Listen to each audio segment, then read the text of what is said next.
నమస్కారం. తర్వాత నిన్న వైఎస్ఆర్ కాంగ్రెస్ పార్టీకి సంబంధించి ఒక మీటింగ్ పెట్టుకొని ఆ మీటింగ్లో కూడా కొందరు మాట్లాడుతూ, తర్వాత ముఖ్యంగా సతీష్ రెడ్డి అన్న మాట్లాడుతూ, ఏదో మేము మొన్న జెడ్పీటీసీ ఎలక్షన్ చూసి మేమేదో చంకలు గుద్దుకుంటా అన్నట్టు, తర్వాత ఎవరిని మేము నామినేషన్ వేయనేము ఈసారి అని మేమేదో ప్రచారం చేస్తానట్లు ఆయన చెప్పడం. అంటే ఎవరిని నామినేషన్ వేయడం లేదంట, అదంతా మనం అట్లా పోరాడాలా ఇట్లా పోరాడాలా అని నిన్న వచ్చి సతీష్ రెడ్డి అన్న చెప్పినది అదంతా. మీరు ఒక విషయం గమనించండి, అంతకుముందు జరిగిన ఎలక్షన్స్లో 11 మందితో నామినేషన్ వేయడం జరిగింది అందరూ కలిసి. ఎక్కడ అది నామినేషన్ వేయకుండా ఎక్కడ ఏమన్నా జరిగింది? ఆ తర్వాత ఎలక్షన్ జరిగినప్పుడు కూడా చాలా అసలు ఒక్క చిన్న అవాంఛనీయ సంఘటన కూడా జరగలేదు. ఎక్కడ కూడా ఏం జరగకుండా ప్రశాంతంగా పోలింగ్ అయిపోయింది. ఎక్కడ అవాంఛనీయ సంఘటన జరగలేదు. కానీ ఎలక్షన్ కమిషన్ వాళ్ళు ఆడేదో జరిగిందని మళ్ళీ రెండు బూతులు పోలింగ్ ఇచ్చిన తర్వాత కూడా అక్కడ కూడా 3 అంచెల భద్రతా వ్యవస్థలో మీరు బాయ్కాట్ చేయండి అని ఎలక్షన్కు పిలుపిచ్చినా కూడా దాదాపు 65 నుంచి 70% అక్కడ ప్రశాంతంగా పోలింగ్ జరిగింది. అక్కడ కూడా మీకు డిపాజిట్ రాలే. అంటే అంత ప్రశాంతంగా జరిగిన రీపోలింగ్ బూతుల్లో కూడా అది ఓట్లు వచ్చింటేది అన్నీ కలిసి మీకు వచ్చినట్టేంది. కాబట్టి ఇప్పటి నుంచే మీరు అంటే మీరు ఎటు ఓడిపోతాం మేము అని ఇప్పటి నుంచే ఒక గ్రౌండ్, అంటే వాళ్ళ నామినేషన్ ఏనిరంట వాళ్ళు ఏనిరంట అని చెప్పుకుంటూ ఆ తర్వాత ఇప్పటి నుంచే కూడా మీరు గ్రౌండ్ ప్రిపేర్ చేసుకుంటా ఆ తర్వాత ఉండాలి. దానికి అసలు మేము ప్రజాస్వామ్య పద్ధతిలో మొన్న నామినేషన్లు వేసినారు, ఎలక్షన్ జరిగింది, తర్వాత అంతా కూడా జరిగింది. తర్వాత ఆయన ఇంకా మాట్లాడుతూ జెడ్పీటీసీ రిజల్ట్ చూసి ఆయనకు నిద్ర రాలంట. 3 రోజులు నాకు నిద్ర రాలేదని చెప్తా ఉన్నాడు. అసలు ఆయన అదృష్టమో దురదృష్టమో కానీ ఆయన అంతకుముందు తెలుగుదేశం పార్టీలో ఉన్నప్పుడు కూడా 2005లో ఈరోజు ఏదైతే ఆరోపణలు జరుపుతారో అదే పార్టీకి సంబంధించిన వాళ్ళు అసలు ఇప్పటికి ఉన్నాడు మా లాయర్ రామకృష్ణ సార్కు అసలు చేతి వేళ్లకు తర్వాత గోర్లు తీసినారు ఇట్లా పెట్టి ఆయన హయాంలోనే. ఇదంతా జరిగిందని చెప్పేసి తెల్లవాడుదలు చొక్కా అయిపోకొని స్టేజ్ ముందు ధర్నా చేసి ఈగలతో కుట్టించుకున్నాడు. ఆ రోజు నిద్రలేని రాత్రులే ఆయనకు, ఈరోజు ఇప్పుడు నిద్రలేని రాత్రులే. ఆయన జాతకమేమో కానీ ఆయనకు ఆయన కార్యకర్తలకు ఎప్పుడూ నిద్రలేని రాత్రులే ఉంటాయి.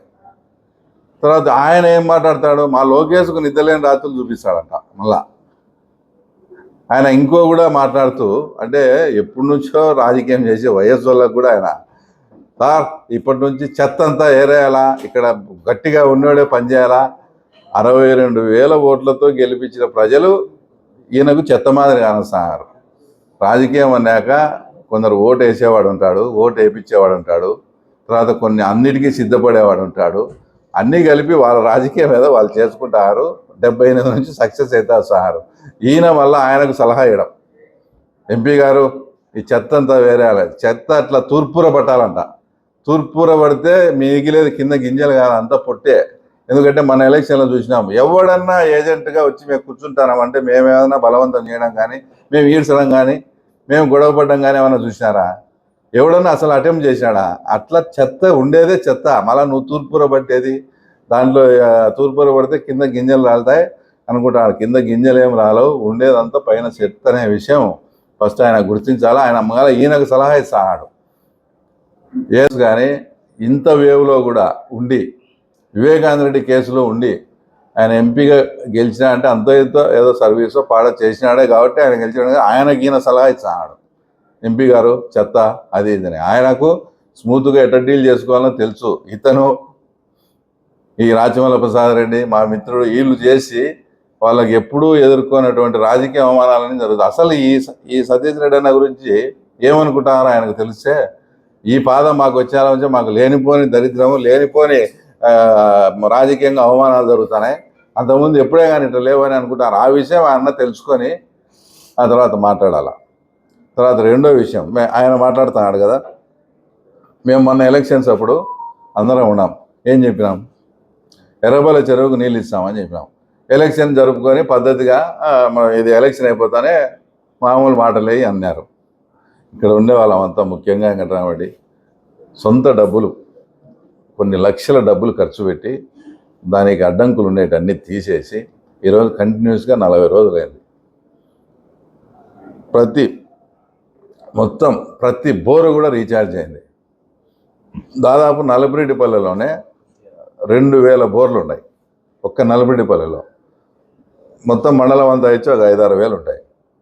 ప్రతి బోరుకు 50,000 నుంచి ₹1,00,000 అంటే కేసింగ్ దించుకోవడం కానీ ఇదంతా ఆదాయం. ఆ రకంగా క్యాలిక్యులేట్ చేస్తే 100 నుంచి 150 కోట్లు ఓన్లీ 5-6 పల్లెలకు ఈరోజు ఆ నీళ్ళు వచ్చి ఆదాయం. అంటే మేము ఏదన్నా ఎలక్షన్స్ అప్పుడు కానీ చేస్తే, ఇప్పుడు ఎలక్షన్ అయిపోయింది కదా, మాకు ఇదంతా చేయాల్సిన అవసరం ఏముంది?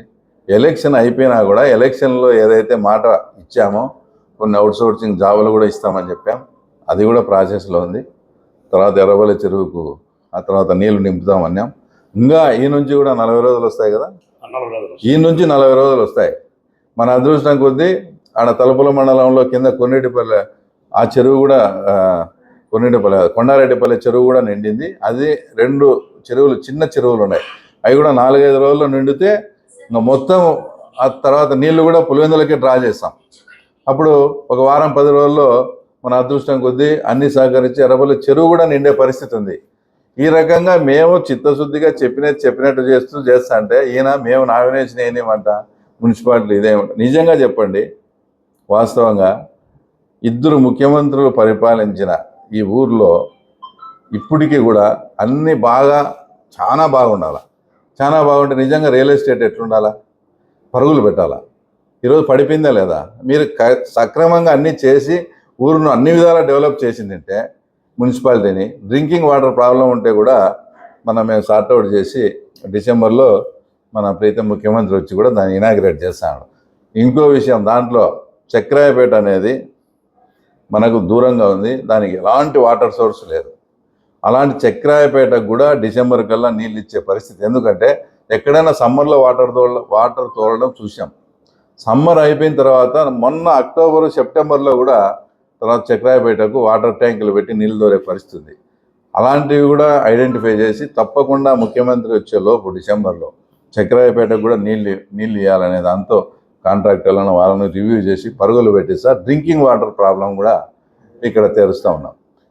ఇక్కడ ఇన్ని సమస్యలు ఉన్నాయి కాబట్టి మున్సిపాలిటీ ఎలక్షన్స్కు మేము కంటెస్ట్ చేసి మన టీడీపీ హయాంలో మున్సిపాలిటీని కైవసం చేసుకొని ఇక్కడ ఉండే ప్రాబ్లమ్స్ అన్నీ సార్ట్అవుట్ చేయాలనే ఉద్దేశంతో తర్వాత మేము ప్రణాళిక రూపొందించుకుంటా ఉన్నాం. ఇంకా ఈరోజు నిన్న పేపర్లో కూడా చూసాం, ఏదో దుష్యంత్ రెడ్డికి టౌన్ బాధ్యతలు మున్సిపాలిటీ బాధ్యతలు అప్పగిస్తానట్టు అట్లా ఉంది. మేమేం చెప్తున్నామంటే వ్యక్తిగతంగా దుష్యంత్ రెడ్డి మాకు శ్రేయాభిలాషి, మేము కూడా బాగా ఇదే, దాంట్లో ఏదో కాదనిలేం. కానీ ఇది చూస్తా అంటే ఎట్లుందంటే మహాభారతంలో భీష్ముని కదా కొట్టేదానికి కృష్ణుడు ఎత్తు యజోగాన్ని ఒక పాత్రను ప్రవేశపెట్టినట్టు ఆయన్ను అట్లా మాకు పెట్టినట్టు మేము అనుకుంటున్నాం. కానీ ఎవరైనా నాకు నా రాజకీయము, నా మున్సిపాలిటీ, నా పులివెందుల, నా కార్యకర్తలను కౌన్సిలర్గా చేసుకోవడం, మా నాయకుడిని వచ్చి మున్సిపల్ చైర్మన్ చేయడమే మా ధ్యేయం. అంతేగాని దుష్యంత్ రెడ్డి వచ్చాడనో, ఆ తర్వాత అవినాష్ రెడ్డి ఉన్నాడనో, జగన్ ఉన్నాడనో మేము కేర్ కూడా చేయం. అందరినీ ఒకటే కోణంలో కూడా చూస్తాం. ఈ విషయంలో నిజంగా దుష్యంత్ శ్రేయాభిలాషిగా కూడా చెప్తాను. గతంలో అనేక మార్లు వాళ్ళు ముఖ్యమంత్రిగా ఉన్నప్పుడు కూడా నీతో పని చేయించుకొని నువ్వు ఎమ్మెల్యే క్యాండిడేట్ కమలాపురానికి కానీ జమ్మలమణికి కానీ నిజంగా ప్రేమ ఉంటే నీకు అప్పుడే ఇచ్చుకొని చేసుకోవాలి. కేవలం ఇప్పుడు ఎన్ని పరిణామాలు జరిగినాయి కాబట్టి ఇదైతే ప్రమాదం లేదనుకున్నారో ఏమనుకున్నారో నిన్న తీసుకొచ్చి వాడుకుంటున్నారు. నువ్వు కూడా దాన్ని దృష్టిలో పెట్టుకొని అవమాన పాలయ్యే విధంగా నువ్వు చేసుకోవద్దు. ఎందుకంటే నువ్వు మా శ్రేయాభిలాషి కాబట్టి. ఆ తర్వాత నీకు చెప్తాను, మాకు ఇక్కడ ఎవరైతే మా పార్టీకి నిజంగా పనిచేసినారో అందరి సమిష్టి కృషితో వాళ్ళని కౌన్సిలర్లను చేయడం, మా తెలుగుదేశం పార్టీ నుంచి మున్సిపాలిటీ కంటెస్ట్ చేసి మున్సిపల్ చైర్మన్ చేయడం ఏకైక అజెండా. ఏదో అంటారు చూడు, ఎక్కడైనా మామ కానీ వంగతోట కాడ మామ కాదని మా ధ్యేయం అదే. వాళ్ళు గోరిని తెచ్చిపెట్టుకునే, దుష్యంతుని పెట్టుకునే, మా అజెండా మాదే, మా పని వాళ్ళదే, వాళ్ళ పని వాళ్ళది. అంతేగాని ఇదేదో ముందే ఓటమిని అంగీకరించినట్టు నామినేషన్ వేయకుండా చేస్తారంట, అది చేస్తారంట, ఆ పద్ధతులు ఏముండవు. సాగునీటి ఎలక్షన్లో ఒక స్ట్రాటజీ, తర్వాత మొన్న జెడ్పీటీసీలో ఒక స్ట్రాటజీ, ఈసారి ఇంకో డిఫరెంట్ స్ట్రాటజీలో వస్తాం, కొట్టడం అయితే గ్యారెంటీ. రైట్.